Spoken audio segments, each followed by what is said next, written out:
वर्षों से न्याय की आस भटक रहे बुजुर्ग दंपत्ति को डॉक्टर शून्य संदीप के सहयोग से मिला न्याय। भ्रष्टाचारी लेखपाल के सहयोग से दबंग कर रहे थे कब्जा, जिलाधिकारी ने दिए त्वरित कार्यवाही के आदेश। योजना और संगठन की कमी के कारण भ्रष्टाचारी लेते हैं अनैतिक लाभ। डॉक्टर शून्य संदीप। झांसी। अन्याय के विरुद्ध आवाज बुलंद करना प्रत्येक जागरूक नागरिक का कर्तव्य है, लेकिन कई बार देखने को मिलता है कई पीड़ित असहाय भ्रष्टाचार की भेंट चढ़ जाते हैं। काफी प्रयासों के बाद भी उन्हें न्याय नहीं मिल पाता। कारण उनके प्रयासों की कमी नहीं बल्कि योजना और संगठन की होती है।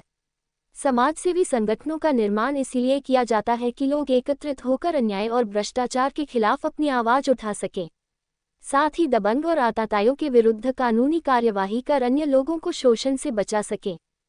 जनपद के थाना सीपरी बाजार क्षेत्र अंतर्गत ऐसा ही शोषण का एक मामला सामने आया, जहां सरोज वर्मा नाम की एक महिला अपनी जमीन पर ही निर्माण कार्य नहीं कर पा रही थी। उन्होंने कई बार इसकी शिकायत जनपद के वरिष्ठ अधिकारियों से की।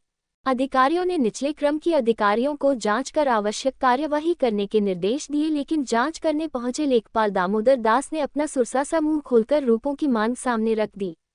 महिला सरोज स्वयं हृदय रोगी है एवं उनके पति लकवाग्रस्त है, जिस कारण आर्थिक स्थिति भी अच्छी नहीं है।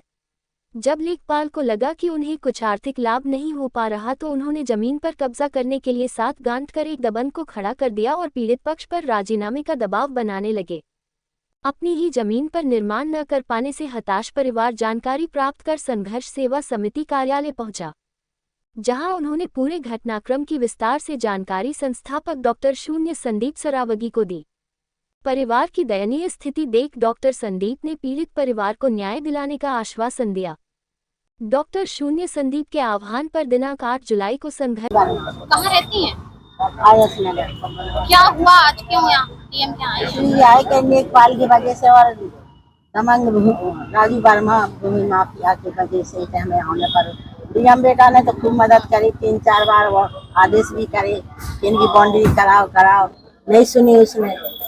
और नहीं सुनी जब किसी की 10 बार आके एप्लीकेशन दे गए, काम ने खूब मना करी। जब नहीं सुनी जब फिर संदीप सरावगी बेटन ने करी हमारी मदद के हमें तक लिया आदमी बीमार 50 लाख और हम समझौता कराएंगे। हर बार बाउंड्री करवा दी, सब कुछ है, हम आके नाम बाउंड्री नहीं बना दे रहा। आज आप जिलाधिकारी कार्यालय आए हैं, क्या प्रकरण रहा, क्यों आना पड़ा? झांसी की जनता यह जानती है बहुत अच्छी तरीका से कि हम लोग संघर्ष सेवा समिति में सिर्फ जनता का सेवा करने का काम कर रहे हैं।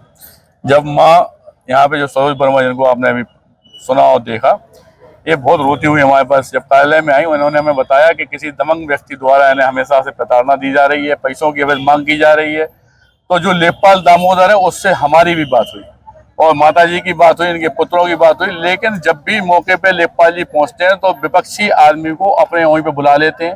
इन लोगों से कहते हैं कि आप इतना रुपया दे दो, 50 लाख रुपए की शायद डिमांड है, तो हम आपका कंप्रोमाइज करा देंगे। सिर्फ एक बात समझ में नहीं आती, लेखपाल महोदय से भी हम पूछना चाहते हैं कि इन रुपयों का वो करेंगे क्या, कौन सी हिस्सेदारी लेना चाहते। जहां पे योगी सरकार में भ्रष्टाचार उत्तर प्रदेश से मिटाओ, देश से मिटाओ, यह नारे चल रहे हैं, जहाँ पे शिक्षा के ऊपर आगे बढ़ने का चल रहा है, उनके भी भगवान ने बच्चे दिए होंगे। जिस घर के पिता की जो स्थिति है कि मुंह में और बाथरूम की जगह पे उनकी नली, माँ ऐसी स्थिति पे है कि रो के अपने दिन गुजार रही है।